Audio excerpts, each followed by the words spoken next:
Better Call Saul Season 5 has come to an end, and that means we only have one more season left of Better Call Saul, and it's the end of Vince Gilligan's epic crime Breaking Bad saga, whatever you want to call it. And don't know if I'm ready for it to go. If you love Breaking Bad and you haven't watched Better Call Saul, watch Better Call Saul. It is amazing. I'm just saying that now because I'm about to get into spoilers for Season 5. You have been warned. At the end of Season 4, we see that Jimmy is done being Jimmy. He's just going to be Saul Goodman. He's done doing the right thing. And in Season 5, we get full-on Saul Goodman. Now, we still get that, but not to the extent you would think. He is still conflicted, and that is awesome. He is conflicted by doing the right thing or being Saul Goodman. And you know he still wants to be Saul Goodman, but he still wants to do the right thing, and those things just don't correlate. It's interesting to see that Jimmy is essentially Breaking Bad throughout the series, like Walter did, turning into Heisenberg. Jimmy's turning into Saul Goodman. And Jimmy is still conflicted right now. He's not totally Saul Goodman yet. That makes me think maybe in Breaking Bad he isn't totally Saul Goodman 120%, that we only see Saul Goodman. But behind the scenes, he's still Jimmy. I'm curious to see if that's what the case is with Breaking Bad. The one character transition that I did not expect was with Kim Wexler. She's starting to break bad too. And it's believable because they kind of throw little hints at it in earlier seasons, but this season it really shines, especially in the finale. I always wonder what's going to happen to Kim Wexler at the end of the series. Is she going to get killed? Is she going to get arrested? Is she going to get disbarred? We don't know.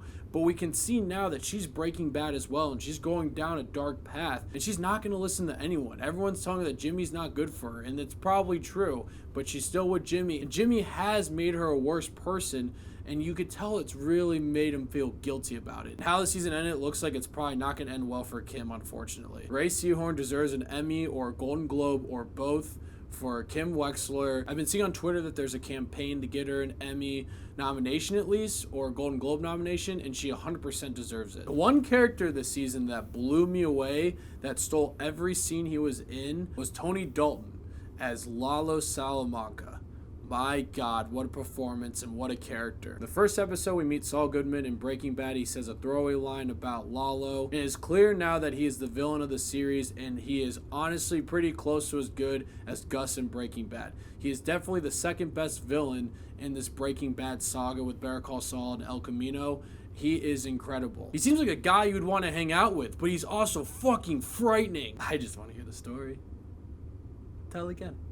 That scene where he goes to Jimmy's apartment with Kim there and basically interrogates the shit out of both of them is unreal. I was sweating, and it's a prequel, so you know Jimmy's gonna get out of there alive. That's what's so great about this show. You get so invested with these new characters that aren't even in Breaking Bad that the suspense is really there and you really feel it. Also, what's great about this show is the prequel element to it. They just don't throw Easter eggs in there to be all fan servicey. There's reasons why the stuff's in there, and it connects perfectly. That's why I think Better Call Saul might be the greatest prequel ever made. It still has to end. We don't know how it ends, but right now, it looks like it's probably going to be. For example, with Gus and Mike, anytime they cut back to them, always super interesting, and it connects well with Breaking Bad. Like in this season when Mike tells Gus he doesn't feel like fear is an effective motivator, and then Gus uses that line in Breaking Bad. All of it connects perfectly well, and it's always an interesting story to learn more about the drug empire and all that stuff, how it got built, everything happening behind the scenes. Hank and Gomi are in the season for like 2 episodes.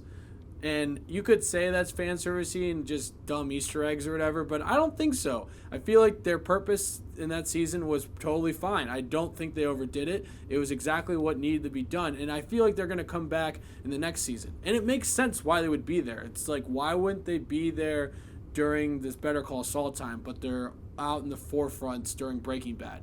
It wouldn't make sense, and here it does. Episodes I liked. I love the episode where Jimmy basically goes back on Kim, blindsides her at that Mason Verde meeting, and just kind of screws everything up. At the end, it worked out.